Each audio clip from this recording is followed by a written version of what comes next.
What happened to the footage of the Queen throwing a tennis racket at a fleeing Prince Philip? How did we never hear about Camilla's jewels being stolen? What cheeky way did King Charles come up with to cut short a meeting with his son Prince Harry? And does Charles have what it takes to save the monarchy, or will it be left to Prince William to rescue the Windsor Legacy?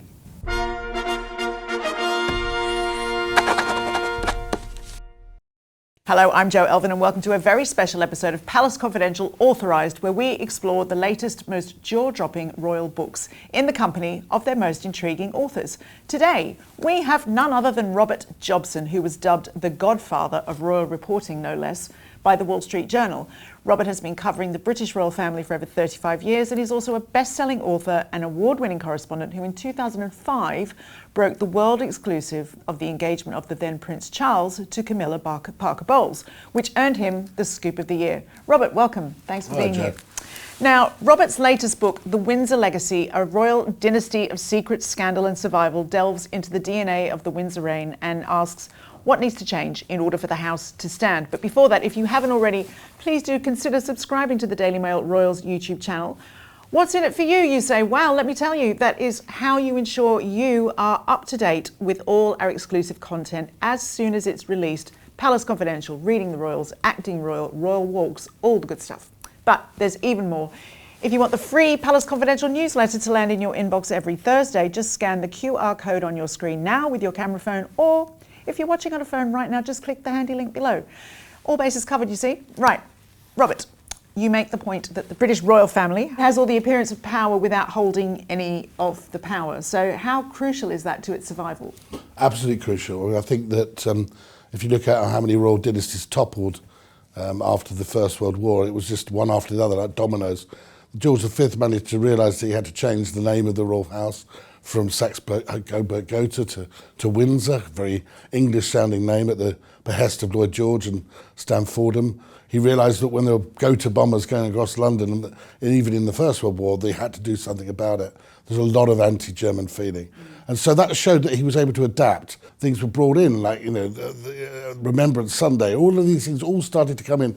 And that was central to the royal family, connecting with the British people, as well as being a quasi-political institution, which it is.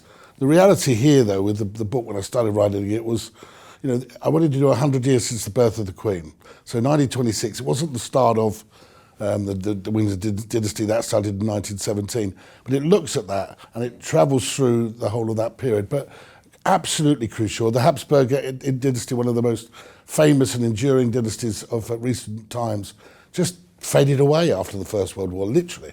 And that could happen to the Windsors if they don't maintain that connect with the people and they adapt to what the people want of them and expect of them. Well, it's interesting because there's been some really fast adaptations over the last few years, hasn't there? Because I was thinking about the way they are as people. Like Queen Elizabeth's grandfather, George V, doted on her. The Queen Mother had a really close relationship with Prince Charles, and William did with Queen Elizabeth. Now, it seems to be sort of like in stark contrast as to how parents and their children function in that house, where the themes have always seemed to be sort of like absence, distance, frostiness.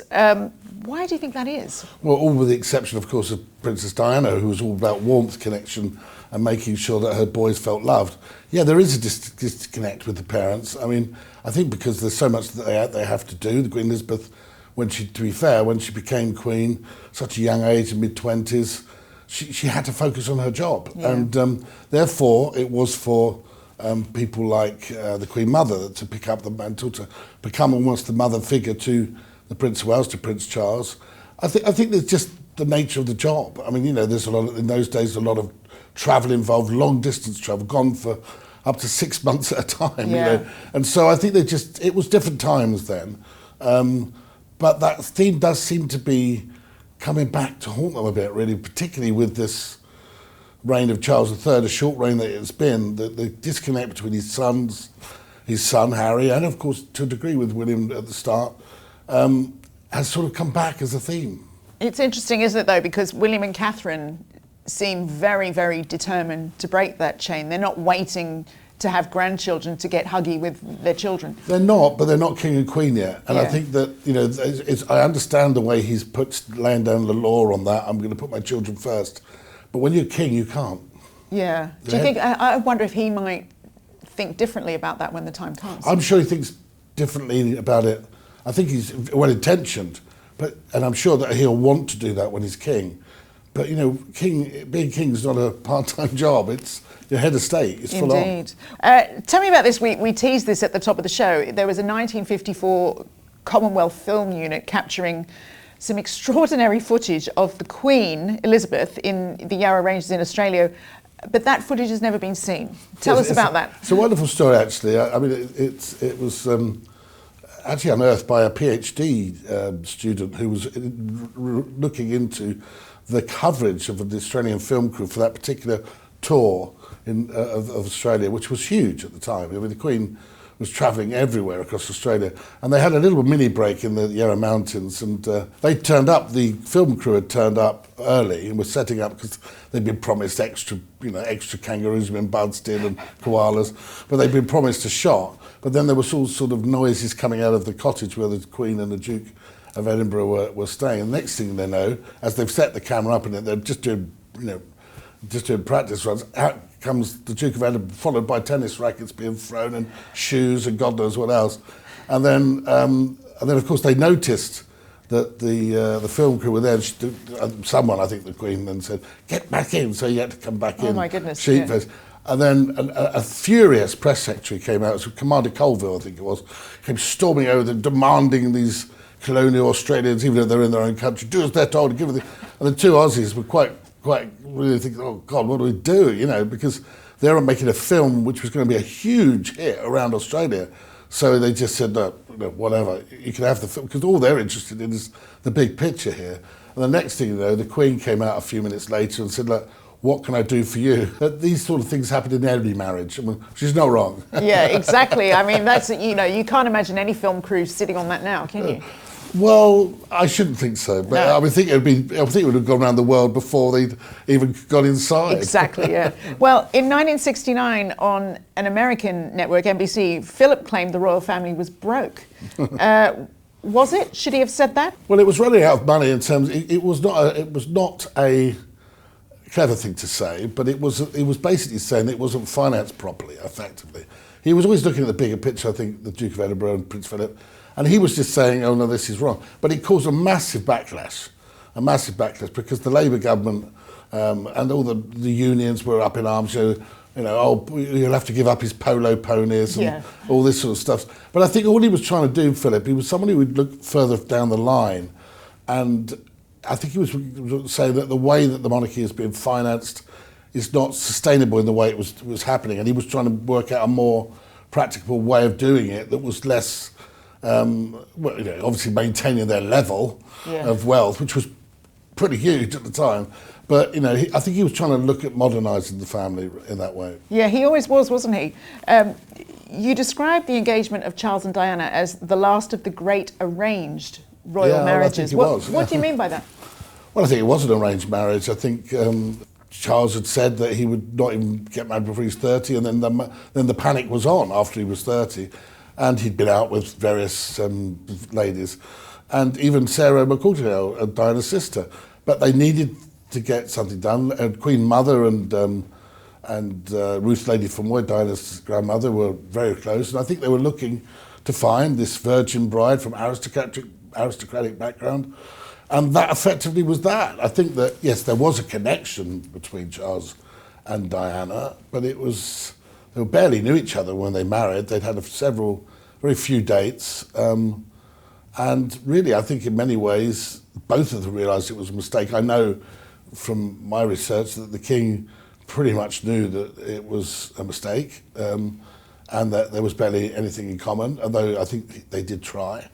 And Diana herself had said that, she wanted to pull out, and her sister said she can't, your name faces on the tea towels. But I think that Charles was caught between, in the quote unquote, the devil and the deep blue sea. He really soon realised that this was not going to work. I mean, he'd pretty much been in love with Camilla Parker-Bowles, but he knew he couldn't marry her. She was married, and I think though he wanted to make it work, and I think he did try to love her as much as he could. I think he realised that the media and the pressure of the moment was too much. I don't think he blamed his parents. Yeah. I think the power of the press at that time, the written press, was far more powerful than it is even now. And I think he felt an overwhelming sense that he had to do this. Your face is already on the tea towels. What a reason to have to get married. It's incredible. Let's talk about the marriage of Queen Elizabeth and Prince Philip for a second, because there have long been rumours that they were unfaithful in their marriage. And Andrew Loney, for example, suggests that Philip had at least one long-term mistress. What do you believe? Well, this was the chapter my late mother was very worried about, because she read the manuscript before she died. She said, "Are you sure you want to write about all this?" But no, I think that what's worth noting is the Duke of Edinburgh said he had never been, when he was asked by a journalist about whether he'd been having affairs, he said, he said, I've had a policeman with me all the time. How could I have done that? Well, this goes through people that had policemen with them and had affairs. Prince Charles, Diana, Princess Anne even had an affair with a policeman. So, I mean, the reality is that's not a really good excuse. He was very, very close to a number of ladies. Daphne du Maurier was one of his close friends before he was married. After he married, he had a number of very, very close friends. His friendship with Penny Romsey speaks for itself. She was the one that the Queen invited to the castle to sort of perk up his spirits after he came out of hospital that last time. And well, you wrote about that, she almost being like the third person in the marriage, and they'd watch TV together and well, things. They would do, yeah, they would. Yeah. Did the Queen suspect anything going on there? I think probably when you get into your 90s, that's the least of your worries. You're probably more worried about your knees. Okay, and what do you think then was Prince Philip's secret to having such a successful marriage, according to the wife of a senior courtier? This actually is so funny, because he said to a friend of mine who was a senior courtier, who's now a diplomat, he said, he has a very beautiful wife, and the Duke would flirt outrageously with any beautiful woman, and say, well, what on earth are you doing with him? He's punching away about his weight and all this sort of thing. But then the Duke, when they were asked about the secret of successful marriage, the Duke said spend lots of time apart and have different interests. It's true. I think it's true. Well, he was married a long time, wasn't he? Well, who am I to say? I've been married 4 times. And what's your secret? To keep running.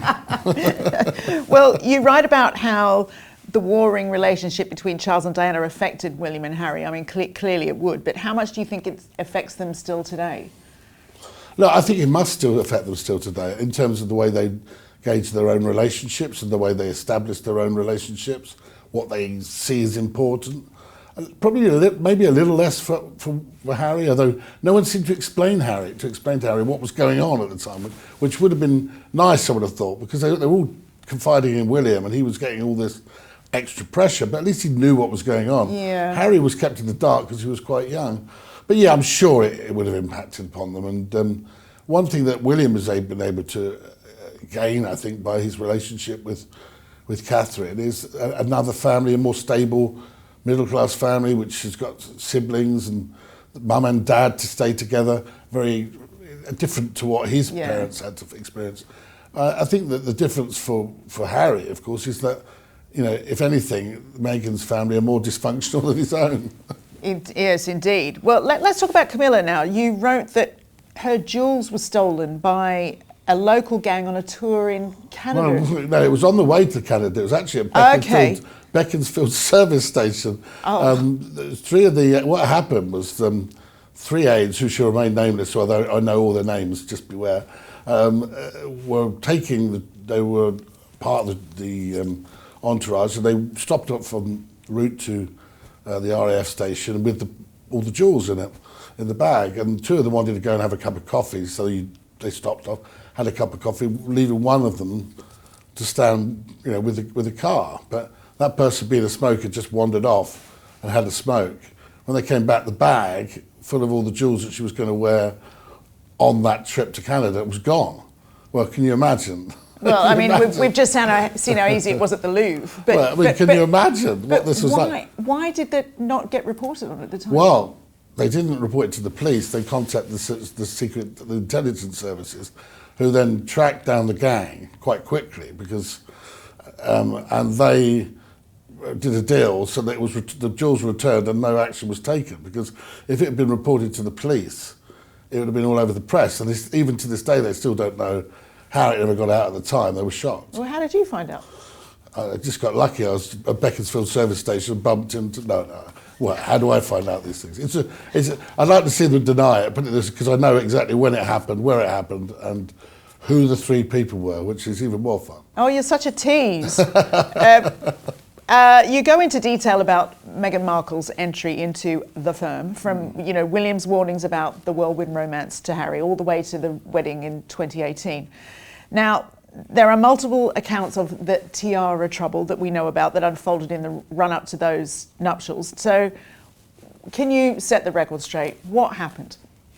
Well, I don't blame Meghan for any of this. I think that Harry was getting a bit over-emotional at the time and he wanted everything to be perfect. And this is when he sort of said to Angela Kelly, what Meghan wants, Meghan gets. He says he didn't say that, but right. I think that he might not have said exactly like that, but certainly there were expletives involved. And the Queen herself was a little annoyed by that, because Angela was very important to the Queen. Her hairdresser, for anybody who doesn't know. And she called Angela to explain what had gone on. And then she called, my understanding, she called Harry in as well and said, you can't speak to staff like that, because they're not in a position to answer back. So I think all that Meghan did was pick out something that she wanted. The provenance was not quite right. I think it was something to do with the Russian royal family years ago. And so they picked one that couldn't be used. Harry at that time, both of them were just, from what I understand, Harry was particularly fractious. And, if you actually pull that story apart, it's, grumpy groom swears at Queen's favourite dresser. Yeah. And Queen's saying, you can't talk to people like that. Well, I don't know why Harry's getting so emotional about it even now, but that's what happened. What do you think the Queen made of Meghan? A lot of people speculate about this, and more importantly, what did she think of the custom-made gown she wore from Dior in 2019? Well, the Queen had a lot of custom-made gowns made for herself in younger days, yes. And they were hugely expensive. But I don't think she was overly impressed with that gown. I think she thought too much money and too obvious. In this day and age, the image is everything and the brand is everything, and that wasn't brand Windsor. Sort of a working visit. Yeah. But again, somebody should have been advising Meghan there that that's too much and it would be seen to be too much. Well, there's been all sorts of whispers that she doesn't want to listen to advice. Well, no, she didn't. She didn't listen. Sam Yeah. Cohen, who I know fairly well, certainly advised her about wearing gloves and hats and things like that, and she was told, oh, I don't want to wear them. But that wasn't really advice. What it was her saying, that's what you're going to have to wear. So Meghan, I think that she might have taken things at that time too personally, didn't fully understand them, weren't explained very well by her husband, who should have explained them better. But I think the Queen was simply trying to help, and I think she, at that time, also offered Sophie to give her some advice. Yes, yeah. She rejected her. And I think it was all like, I'm good, I can do what I want. Yeah, but it's about being part of the team. Yeah. And being part of the same, on the same level, and all, singing from the same hymn sheet. Yeah. And she didn't want to listen. But I think that the Queen also was worried that it was all a bit too louche, and it was a bit too, things were a bit too garish, too expensive. It was becoming a bit more like celebrity, certainly not monarchy. Yeah, and obviously that sort of like that public duty was so important to the Queen, no more so than during when COVID-19 hit soon after Harry and Meghan quit royal duties. How did the royals adhere to those government guidelines at the time? Well, the royals stuck to the guidelines to the letter. And I think Her Majesty, it was, in my opinion, if I look back at it now, when we look at politicians now reflecting in inquiries, etc., I think Her Majesty was a really defining moment in her reign when she did that "We'll meet again" speech. Yes.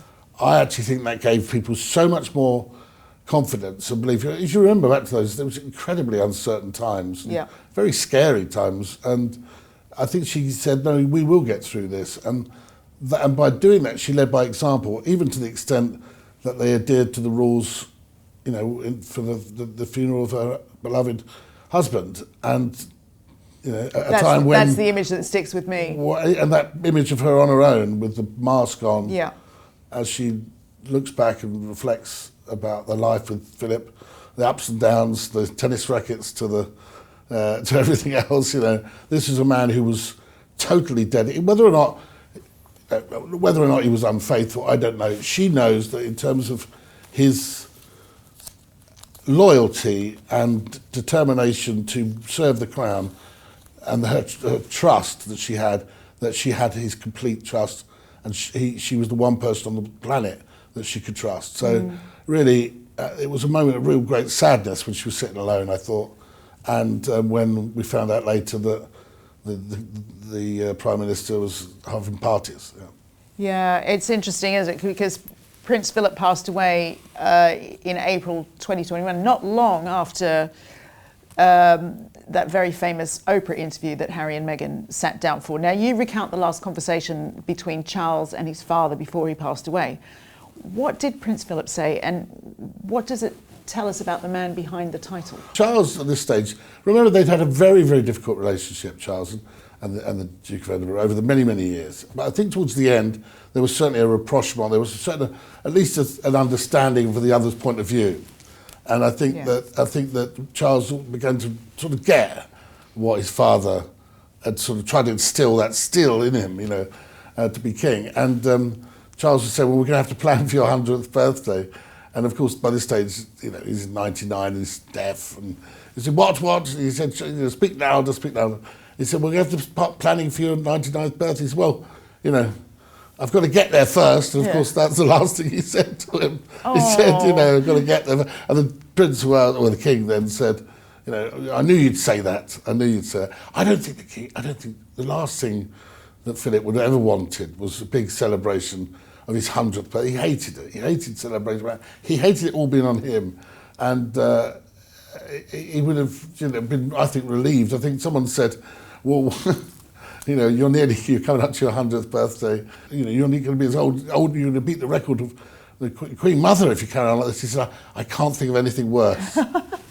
Oh, I think we would have loved it. But how do you think his death impacted the Queen, and who would have been there for her during those early days? Well, even at 99, even he wasn't a particularly big man, but even at 99, he was still feared by all the courtiers. If he could be quite blunt in what he was saying. And he was always the Queen's liege man. He was always there. And I think that she always knew he had her back, that anybody was not going to take advantage of her. And also he would speak frankly to her, I assume. Oh, without doubt. The only one who could probably, but he was the pater familiaris of the family as well. He was the male figure. And so all of them had to be in order. When he was gone, that passed to Charles, really, as that figure. And I think really at that moment, the Queen felt, okay, it's my turn to step back a little bit. And when all this Harry stuff was going on, she would pass it. She'd say, I hear what you said, but really it's for your father. Talking of Godfather, this is like the scene in The Godfather when he's Michael, Michael's the Godfather now. It's that moment of the passing. And no, you have to speak to your father. I'm not going to get involved. And I think that once he had gone, I think it was only a matter of time really before she would pass with it. Yeah. Well, one of the chapters in your book is called The Epstein Connection. I want to ask for your thoughts on those latest emails leaked between Prince Andrew and Jeffrey Epstein, as well as his decision to give up on those titles. Will there be an updated version of the book? There will be an updated version of the book. I mean, obviously this is a book that spans 100 years, and the Epstein connection is a small part of that, but it's actually quite a damning part. Oh, yeah. And I think these emails I wrote in a paper, in a column the other day, that, he lied at the end of the day after all that he's said and all of the interviews he's given and all the benefit of doubt he's been given. Andrew lied. He lied about the date. He said he had no contact. And it's also a pretty appalling email. And I've interviewed Andrew, I've interviewed Sarah, I know Sarah quite well. I think that it's despicable that he's gone this long. It's gone on this long. If there has been, I don't really think he's got a leg to stand on anymore. And I think really the idea that him being moved out of Royal Lodge, if that's going to suffice, well, I'm told he had a palace in Brunei. Well, go there. I spoke to an eminent person the other day, a peer, who was saying it's really time to just go.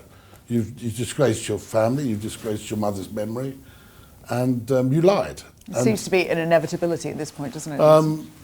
The reality is, whether or not this Virginia Giuffre's evidence would have stood up, who knows? Probably wouldn't have done. If you look at some of the US judges, they were saying there were holes all through it.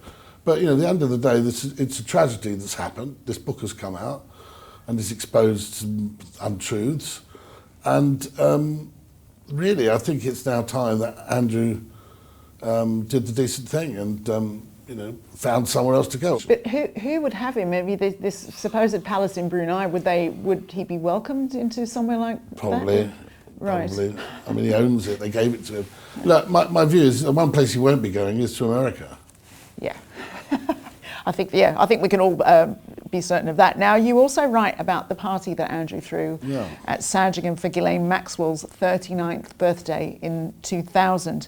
But there was some rather, I use the word hesitantly, interesting party favours in the bathrooms. Yeah, I mean, this was the simple, plain shooting party, as he said. Well, so have a shooting party where instead of laying out, shampoos and soaps, you're out condoms, poppers and lube.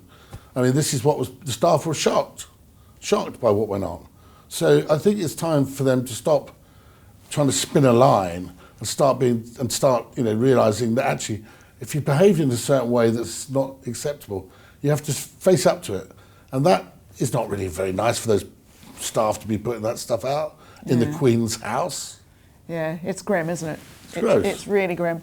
Now, on to another controversial wayward duke. It was interesting to read about a sneaky way that King Charles managed to cut short his meeting with Harry in the wake of his cancer diagnosis. Yeah.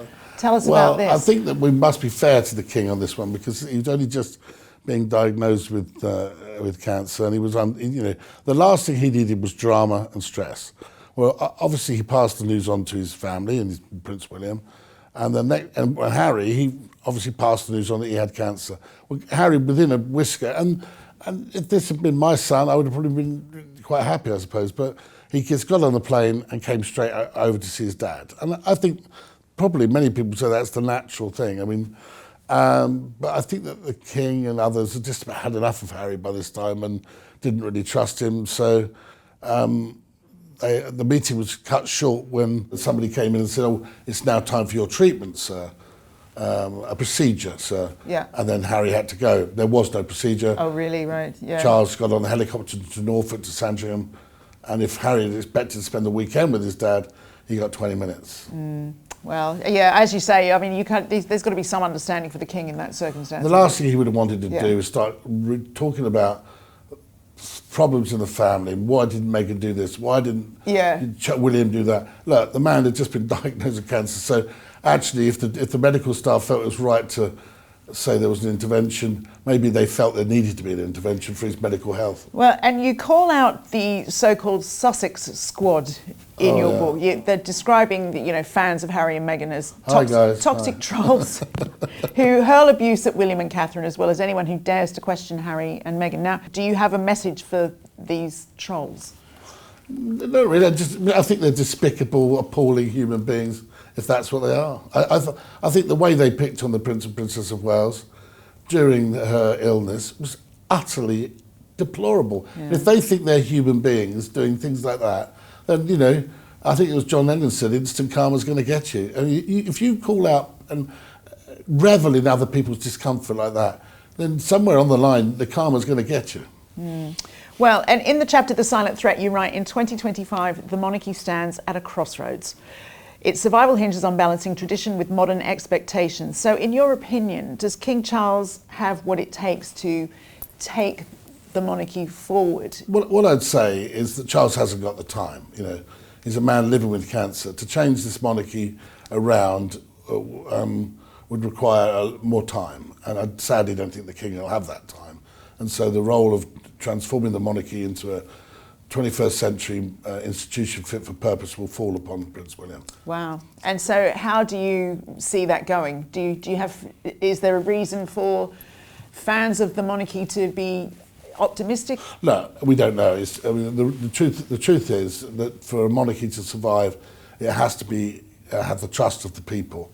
And we do know that the younger people generation of this country and around the world are not particularly interested in the monarchy or they don't, in terms of the institution, in terms of them being head of state. There's still a lot of question marks. When you're younger, we'll see what happens going forward. My feeling is William and Kate are very popular, and the young family will be popular, but they've got to be relevant. They have to be connected, and they have to be seen to be doing the sort of things that people want. Now, whilst you do this, you must not throw away the tradition, and you mustn't pander to the people that you want to win over. You have to make sure you also keep the ones that adore you too. Yeah. And I think that there's a danger in some of the things that William does, that he's appealing to the people that don't really care about the monarchy anyway. But ultimately, you have written that they give monarchists reason to hope.